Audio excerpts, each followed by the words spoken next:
একটা বাঘ রক্তের গন্ধ পেলে যতটা না হিংস্র হয়, একটা মানুষ টাকার গন্ধ পেলেই তার চেয়ে শতগুণ বেশি হিংস্র হয়ে যায়। জীবনে ভালো থাকার সিক্রেট কি জানেন? কারো কথা কখনো গায়ে লাগাবেন না।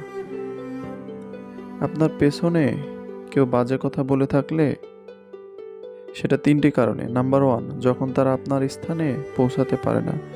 নাম্বার 2, আপনার যা আছে তাদের সেগুলো হয়তো বা নেই। নাম্বার 3, তারা আপনার মতো হতে চায় কিন্তু হতে পারে না। পৃথিবীর নিয়ম বড় অদ্ভুত। যার টাকা আছে তার মন নেই, আর যার মন আছে তার টাকা নেই। যদি জীবনের প্রয়োজনে নিজেকে বদলে ফেলতে হয় তবে তাই করো। হয়তো কিছুটা কষ্ট হবে, তবু যে তোমার মূল্য বোঝে না তার অপেক্ষায় থেকো না। যারা বেশি কথা বলে তাদের মধ্যে ভেজাল কম থাকে, কিন্তু তারা আবার ভেজালে পড়ে বেশি। বৃষ্টির সময় প্রত্যেক পাখি কোথাও না কোথাও আশ্রয় খোঁজে, কিন্তু ঈগল মেঘের উপর দিয়ে উড়ে বৃষ্টিকে এড়িয়ে যায়। তাই বিপদ আসার আগেই সকল সেফটি নিয়ে রাখুন, যেন বিপদের বৃষ্টি আপনাকে কিছুই করতে না পারে। কাউকে মনের ক্ষতস্থানটা দেখাতে নেই, কারণ মানুষের কাছে ব্যথা কমানোর মলম না থাকলেও কাটা গায়ে ছেটানোর জন্য লবণ থাকবে ঠিকই। জীবনে চলার পথে নিজের রাস্তাটা নিজেকেই তৈরি করে নিতে হয়, সেখানে কেউ সাহায্য করবে না। আসলে বাস্তব জীবনটা সত্যিই বড় কঠিন। অতিরিক্ত কাউকে বিশ্বাস করো না, অতিরিক্ত কাউকে ভালোবেসো না, অতিরিক্ত কারোর প্রতি আশা করো না, কারণ এই অতিরিক্ত শব্দটি একদিন তোমায় অনেক বেশি কষ্ট দেবে। একজনকে কেবল অন্ধকারে ভালোবাসলে কোনোদিনই পরাজিত হবে না, ধোঁকা খাবে না, প্রতারিতও হবে না।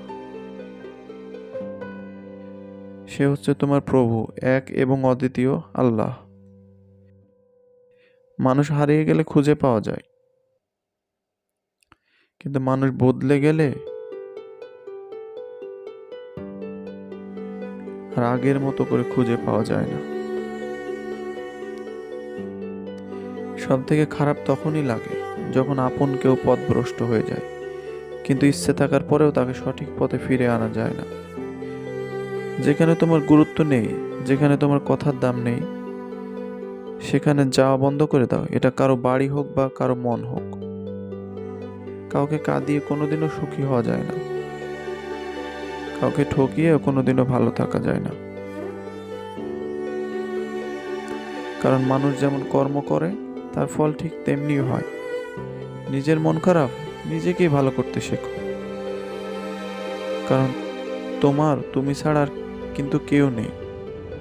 সব বন্ধু পাশে থাকে না, কিছু বন্ধু সুযোগ নিতে কাছে আসে, আবার সব বন্ধু আপন হয় না। কিছু বন্ধু বিশ্বাসঘাতকতার মুখোশ পরে থাকে।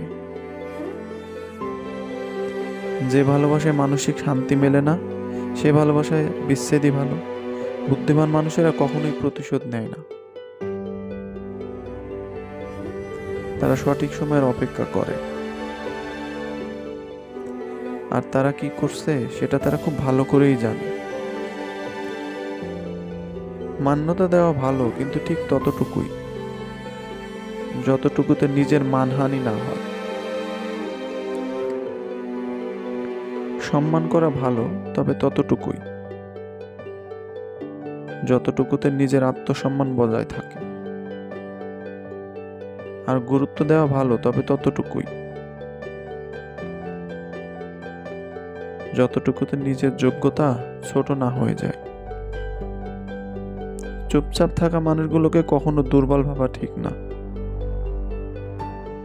কারণ তারা ভদ্রতা জানে বলেই চুপচাপ থাকে, আর এটা তাদের পারিবারিক শিক্ষা। বেঈমান কখনো কাঁদে না, আর স্বার্থপর কখনোই কোনো স্মৃতি মনে রাখে না। মন ভালো থাকলে সবকিছুই ভালো লাগে না। আর মন খারাপ থাকলে ভালোটাও খারাপ লাগে,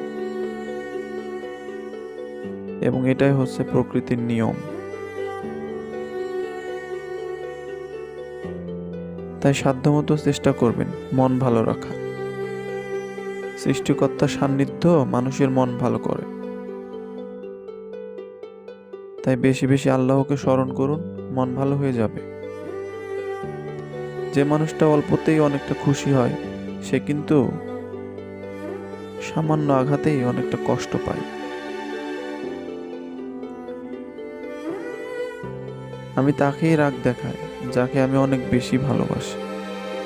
তাই কেউ যদি আপনার সাথে অভিমান কিংবা রাগ করে,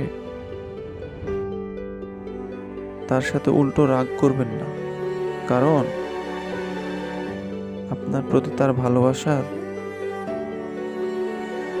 একটু অনুভূতি আছে বলেই হয়তো রাগ করেছে।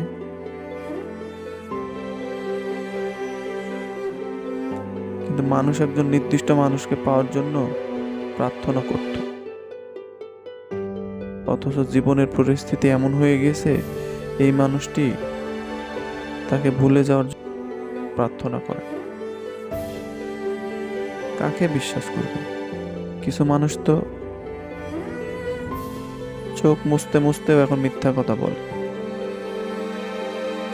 কাছের মানুষ হোক, কারো কাছে মূল্যহীন হওয়ার আগেই নিজেকে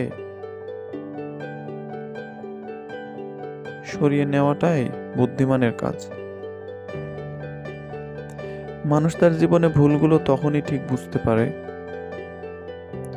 যখন একটি ভুলের কারণে জীবন থেকে অনেক অনেক বছর হারিয়ে ফেলে। একজন খারাপ ছাত্র একজন দক্ষ শিক্ষকের কাছ থেকে যা শিখতে পারে,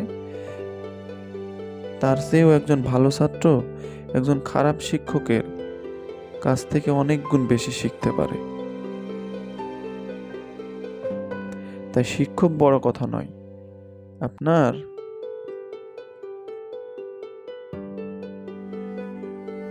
শিখার ক্ষমতাটা বা ইচ্ছা কতটুকু রয়েছে, এটাই হলো বড় কথা।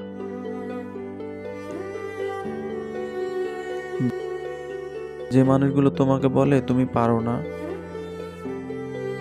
বা তুমি পারবে না, তারাই সম্ভবত সেই লোক যারা ভয় পায় এটা ভেবে যে তুমি আসলেই পারবে। চেষ্টা চালিয়ে যান, আল্লাহর ওপর ভরসা রাখুন,